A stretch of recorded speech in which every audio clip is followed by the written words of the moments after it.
How do you use a wireless remote controller made by Samsung? What do all the buttons mean? What are some features? Today we're going to learn about this controller and some features of the air handlers made by Samsung.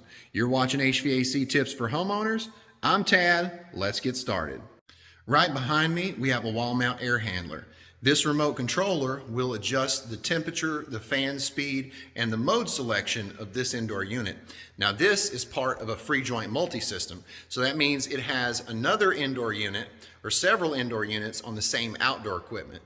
Now these wall mount air handlers, the remote controller will go to each one of those indoor units. You don't actually have to have 4 or 5 remote controllers, different controllers for each indoor air handler. You can use one controller for all the indoor units. You have to make sure that when you choose to push one of these buttons, whoa, about dropped the controller. Choose to push one of these buttons, you have to point this LED towards the actual receiver, because this is the transmitter, okay? Now let's go ahead and go over the buttons. So, first things first, turn the power off by pushing the power button. Top left-hand corner button there. You can see that the display is no longer there and the vane is closed. Once we push the power button, click right there, you're going to see it's going to display your set temperature and then your room temperature. Now, let's go to mode. Mode is how you change in between each mode. And remember, you can only run the cooling or the heating. You cannot run both, not unless you choose the auto feature. So mode switches between auto, which will do heating and cooling, cooling, which will just do cooling, dry, which gives you some added humidity control, and then fan.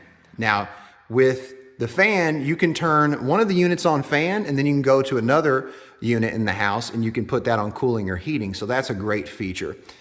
Going back, you can go to heating, back to auto, cool, dry, fan, and heat. Now, once we choose heating or cooling, we can actually, let's just choose fan for now.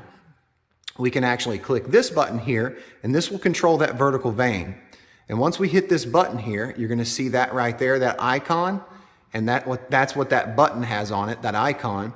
And you're going to see now that the vane is moving up and down, and it can oscillate, or if you choose to throw the air out up top or in the mid or bottom, then you click this button again, boop, okay? You see it goes off, and then the vane will stay wherever you clicked. It'll stay right there. Now let's do that one more time. Click this button, okay? Now it's gonna start oscillating again, which is really cool. See it oscillating? And so, boop, now I get it to stop. So we went over the power button, turns the unit on and off. The mode switches between all the different modes. You've got your fan button right here, and you'll notice when you click it, you have more bars, low, medium, medium high, and high. And this adjusts your fan speed. See that? You can adjust your fan speed, and then if you want the most economical fan speed, it's gonna be where, I'll show you here. Let's go back to heating. See where it says auto? See, let's go back to where we can adjust it from low to high by pushing that fan button. Push it one more time, it says auto. This is the best option for your unit as far as efficiency. Keeping that fan in the auto position. Now, say we have a room full of people and we need a lot of air, we may need to adjust the fan speed all the way up, right? So click that fan button, and you're gonna see that fan increase.